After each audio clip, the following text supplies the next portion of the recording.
Yeah, I guess at this point we can kind of get started and introduce ourselves if that works for everyone. Um, yeah, I'll go first. Hi, my name's Philip. I'm not sure, I don't recognize anyone from the previous office hours, but I'm a data engineer here at Zilla's working on Milvus. And yeah, next Sita can go. Hey guys, I'm Sita. I don't attend this office hour very often, but I'm a data engineer that works on the Milvus project as well. Gonna have a great time this office hour. All right, Frank, let's go. Yeah, so hey guys, I'm Frank. I'm also part of the Milvus project. I'm fairly new, but yeah, it's great to have everybody here and looking forward to hearing some of your questions and talking about some of your Milvus applications. Right. I don't know if everyone that's here kind of wants to slowly introduce themselves. See, most of you are muted, but yeah, if anybody wants to say hi, now's the time. Yes. If not, yeah, so I'll give it a few more seconds. Maybe someone's interested in saying hi. Yeah, let's give it a little bit more time. And then yeah, if we still don't have any folks, we can go over I guess some of the questions that we have for today. Yeah. You can type if you don't want to talk. That also works, yeah. Lowering my expectations. Yeah, I see people are enjoying this meeting, and I'm just wondering, where are you guys from? Yeah. I mean, I'm not sure how is this time works for you. So previously we had participants from India, and the time for India and people living in India, it's pretty late. So just wondering where all the participants come from, and we can schedule a meeting in the future to a better time for most people.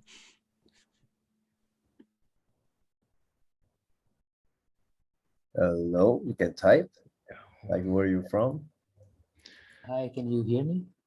Yeah, we can. Hi, so my name's Qasim. I'm from Pakistan. I'm a CS student currently in my third year of undergrad. Awesome. Hey, nice to meet you. Yeah, Oh, well, did you ask that question on our forum?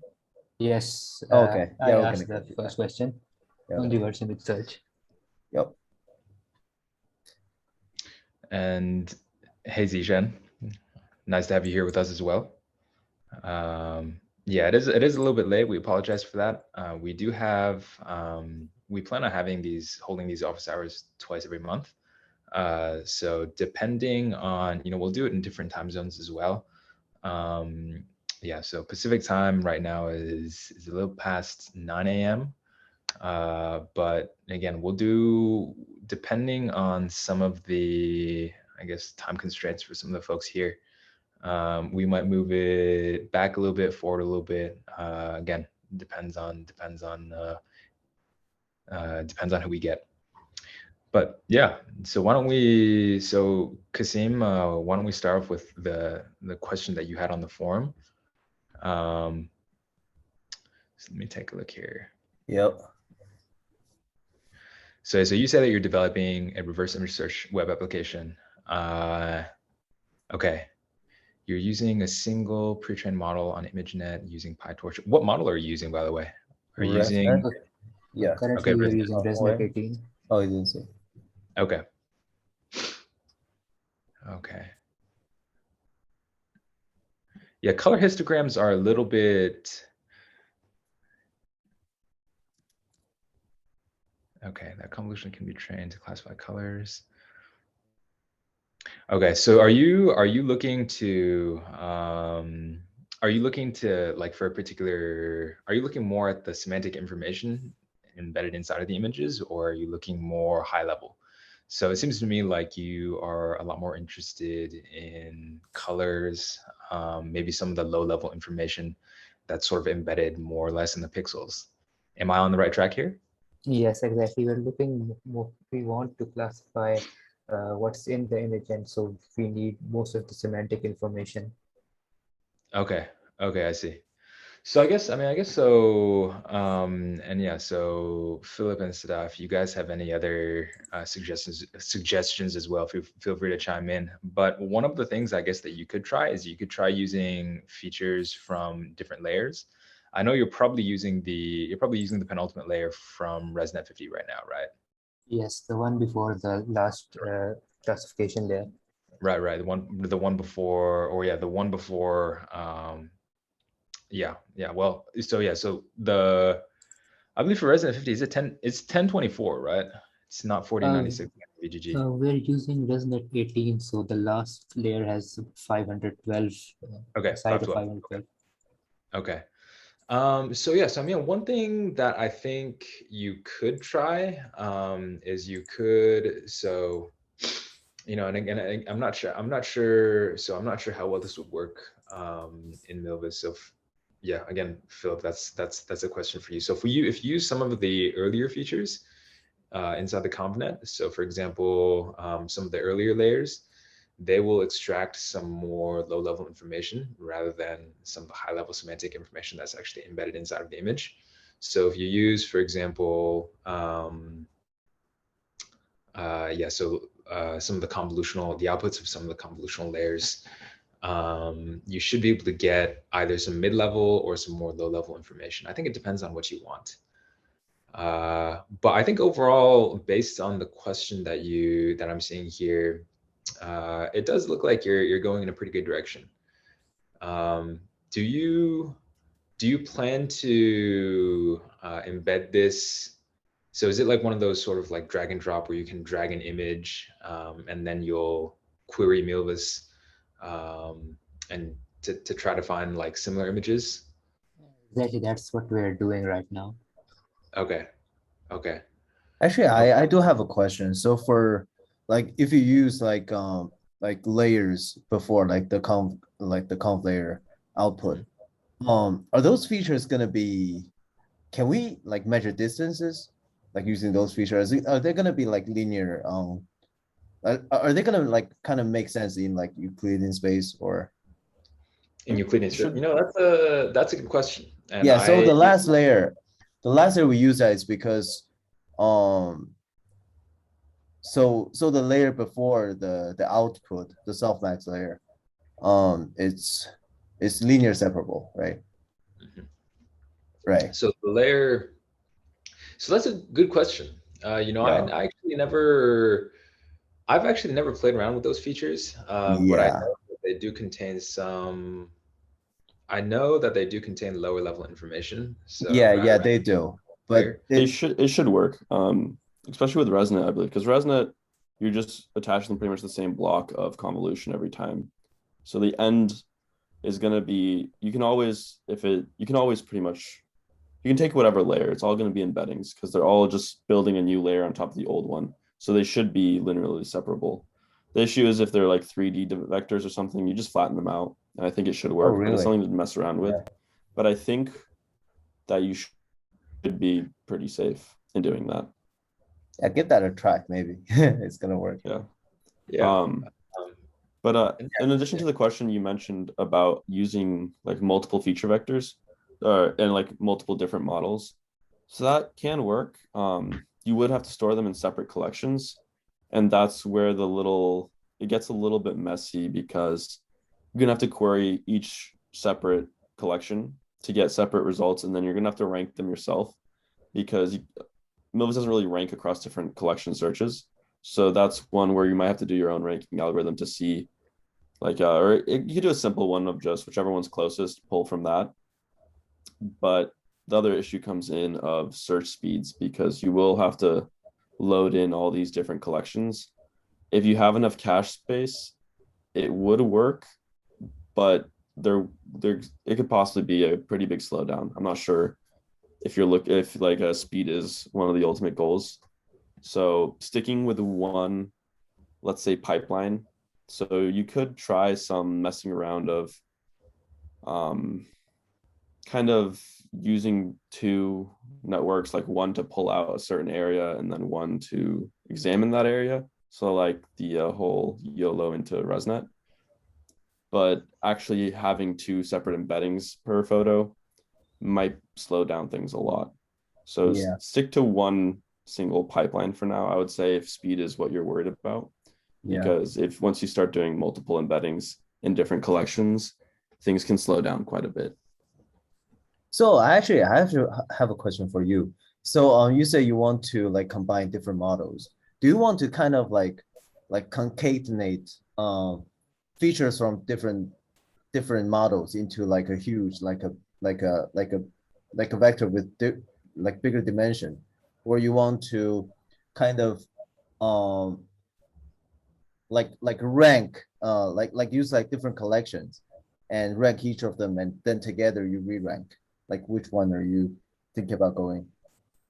So I was thinking about basically two options. Either I would store two different vectors, like one would Oh, be from ResNet, one would be from YOLO. But they would yeah. be two different features in the same collection, or it would be the second option, which is storing them in different collections and using a multi-layer type of search.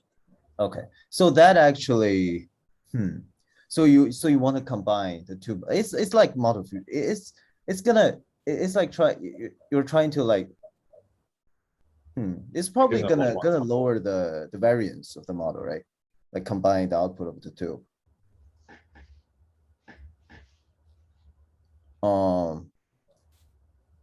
Yeah, but speed is gonna be a concern. I mean, I'm not sure how much like performance gain you're gonna get. I mean, like recall, but you know, you wanna keep an eye on the performance. And we're using a standalone. So do you think there will be a really significant effect since we're using standalone, or is this because we want to keep the timing of we want to make sure our results are returned in like 2 or 3 seconds? 2 or 3 seconds.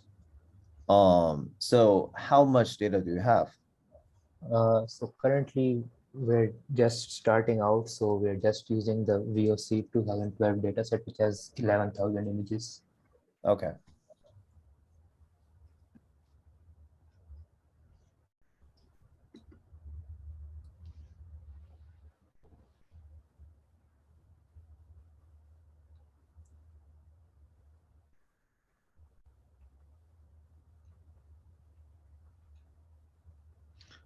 So yeah, because I'm looking over your question again.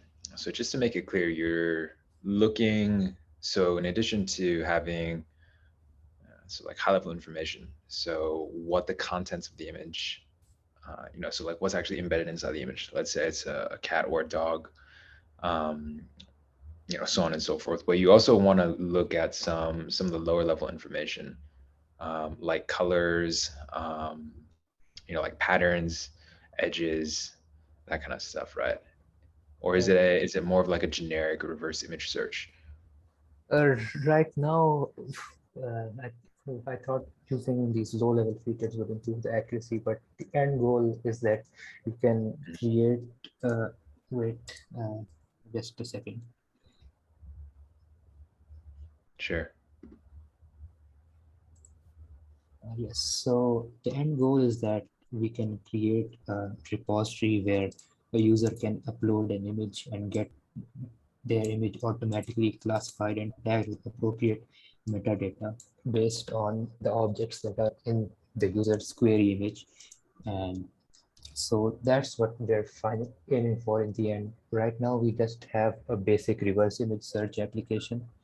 Oh, okay, I see. So this is why you mentioned using object detection models like YOLO as well, right? So Yes. you're also interested in looking at some of the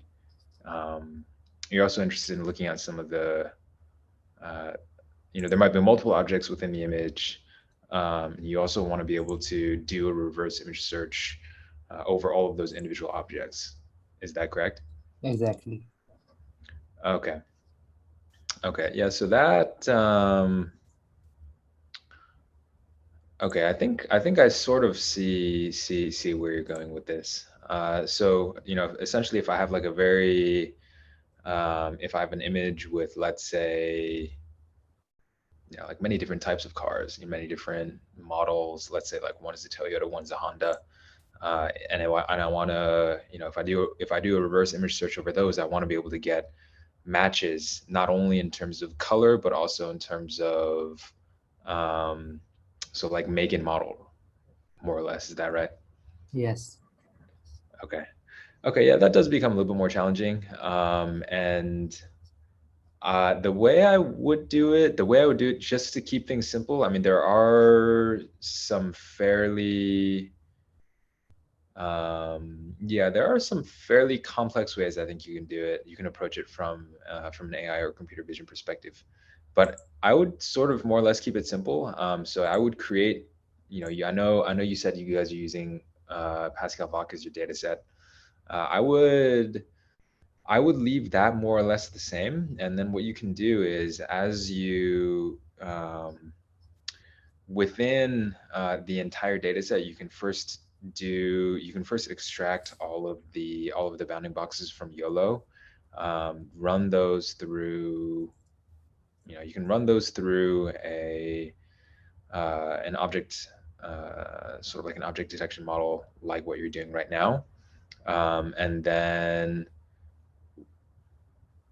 take those output features, put them in Milvus, and then input images, you would do the same thing. So you would first run it through YOLO, get bounding boxes, and then run the bounding boxes through another object recognition model, like what you're doing right now. So I know it's again, there are better ways to do it, but just to keep things simple, I would run it through YOLO first, and then after that, I would sort of hook on. So the first step would be running it through YOLO, and then the second step would be running it through. You said you guys are using ResNet 15, right? Yes, ResNet 18. Yeah. So essentially, it would be two steps. So the first one would be YOLO, and the second one would be ResNet.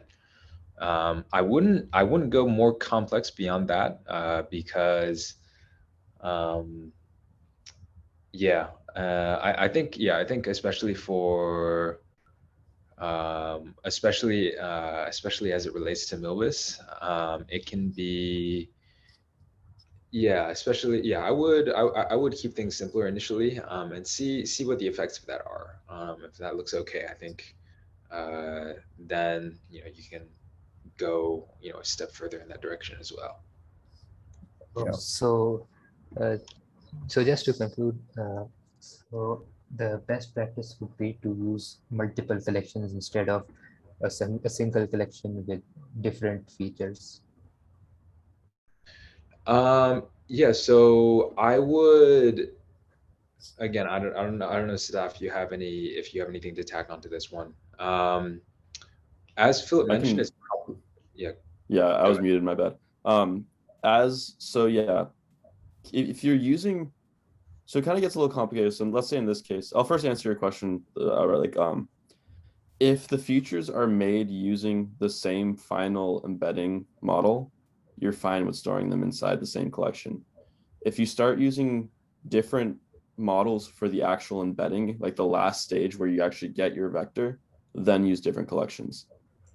And for this case of when you're doing YOLO into ResNet, there are some tricks that might work now, future might not work, depending on what image you want returned.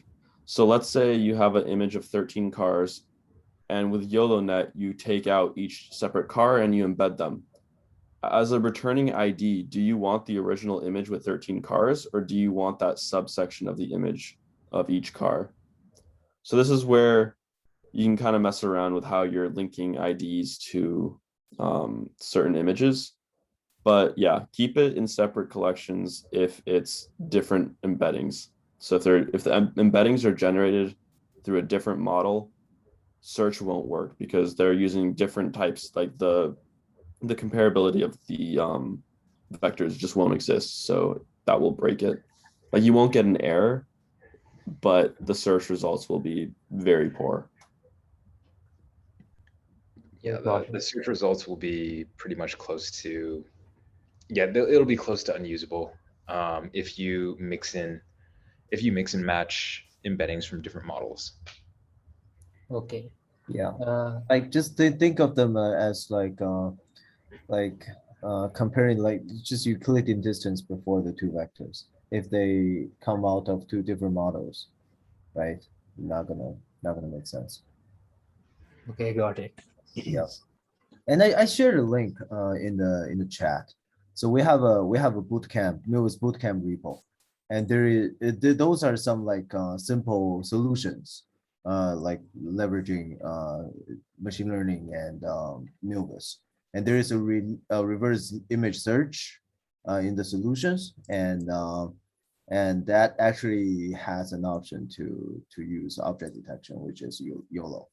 And you can take a look at the architecture of that, if that helps at all. Yeah, I've actually I've actually been through the boot camp. Not the one which uses YOLO, the one without object detection. So Okay, I've had okay. the object detection one as well. Yeah, yeah. Check it out. If you can make it better, give us a PR. Throw us a PR. Oh, okay. We Thanks. always welcome contributions Yeah, to, yeah, yeah. to any of our Milvus repos. Yeah. Really appreciate it. You do. Yeah, so does that So more or less answer your question, Kasim? Yes, I've received a lot of guidance and insights from your answers. Yeah, if you have any follow-up questions, or if there's anything else that you want to ask, we're always, by all means, feel free to put a post on the forum, and we'll get back to it ASAP. Okay. so any other questions or any other topic we want to talk about? Give it 10 seconds. Hello, so my Hello. name is Dai. Yeah, so I'm working with Kasim on the same project, and Okay. I have a question related. So as you know that Google doesn't store any data set like we are using Pascal. So my question was, how could we like turn our algorithm to run on during runtime? As you know, Google extracts images using crawlers and different techniques. So how could my algorithm work online? So I don't have to always use the data set like I'm using right now.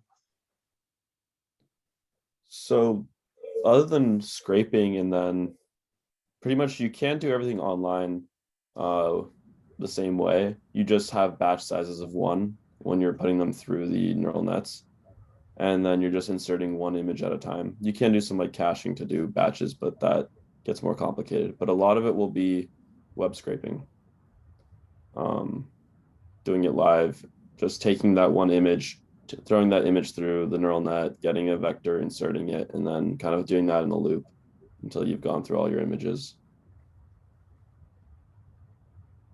I'm not sure if that answers. Yeah, it pretty much answers my question. Thank you.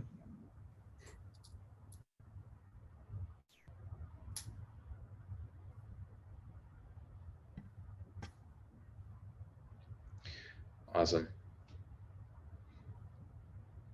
Let's see, So yeah, so if we don't have any more for the time being, I guess we can move on to some of the sort of like the FAQ section, or we can go through some of the other posts on the forum as well. So I'll kind of copy paste the questions from the forum to the chat, right? Sure. So here's the first question. How can I export a collection so I can back it up? I think this question is different for Milvus 1 and Milvus 2. There's a Milvus version 1.x and we're still maintaining it, but probably not so much new features.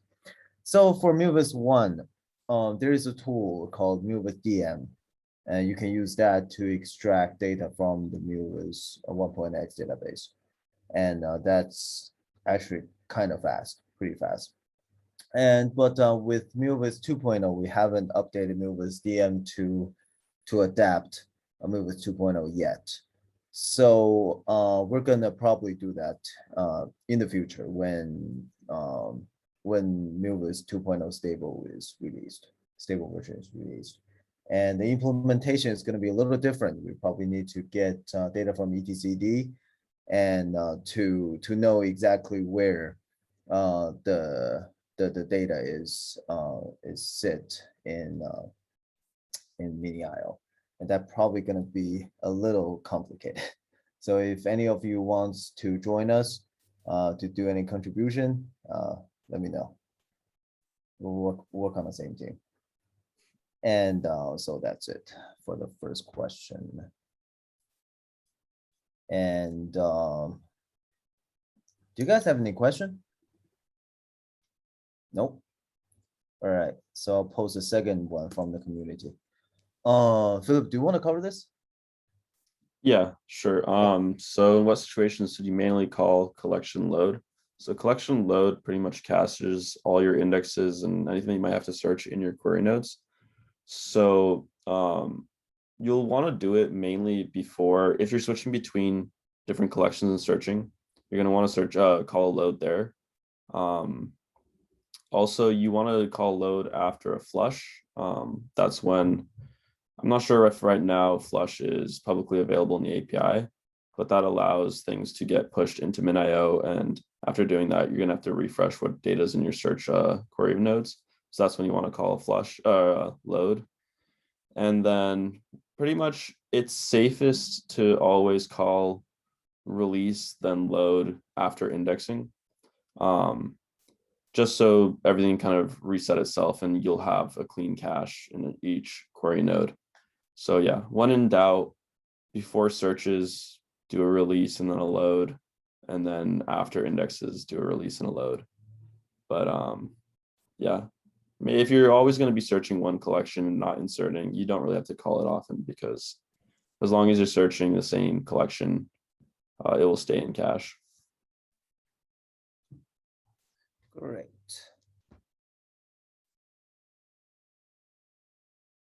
So so let me pull out the third question here. So will Milvus insert return duplicate IDs?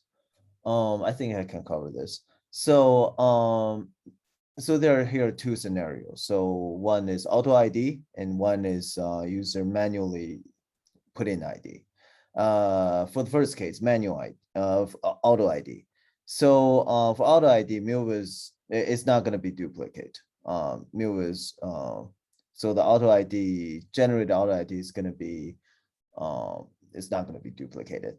But if the user inputs his own ID, Milvus doesn't do any deduplication. So there might be duplicated ID when you insert.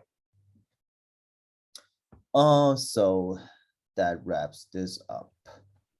Yeah, and that's all of the question I got for this. I got from the community for this office hour. And yeah, do you have any, Philip? I was just going to add on with how we do our unique IDs is pretty interesting.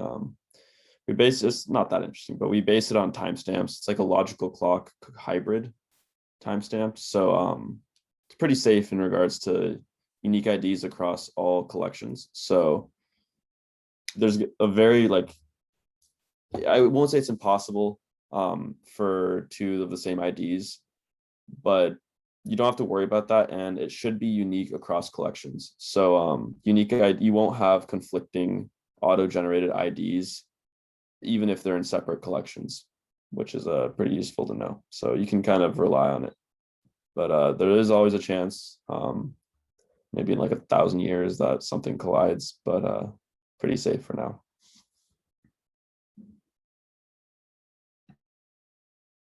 Yeah. So that's all of the question I got from my users. And do you have anything else, or do we have any new questions from the chat from the others here? Anything?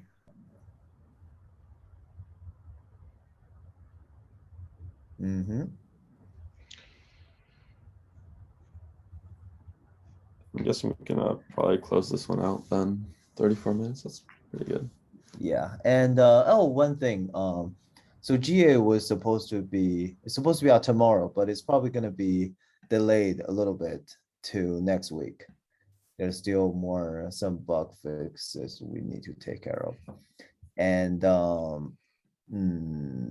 and string data type is being pushed back to 2.1. So like in a month and a half, end of the year. Just information, want you guys to know. And that's about it from my side. You good, Philip and Frank? Yeah, one last thing I'll add is that if you guys, I really encourage everybody to take a look at some of the content that we have on Bootcamp. So again, on GitHub, that's milvus-io/bootcamp/bootcamp. Again, not only is there reverse image search, but there's also several other applications that we have on there. If you guys are interested, go ahead and take a look at them. We will probably be reworking some of the Python Milvus bindings soon. But as of right now, the way Bootcamp is, it should be pretty much sort of like a download and go type of thing. Oh, and talking about Bootcamp, I'm working on a kind of like a 3D mesh, 3D model search solution. It's very new. I'm still developing it. It's really buggy, but it's on the master branch. It's called Milvus 3D. So if you want to check it out, yeah, it's still very buggy. Give me some time, I'll fix it. So go check it out. It's fun.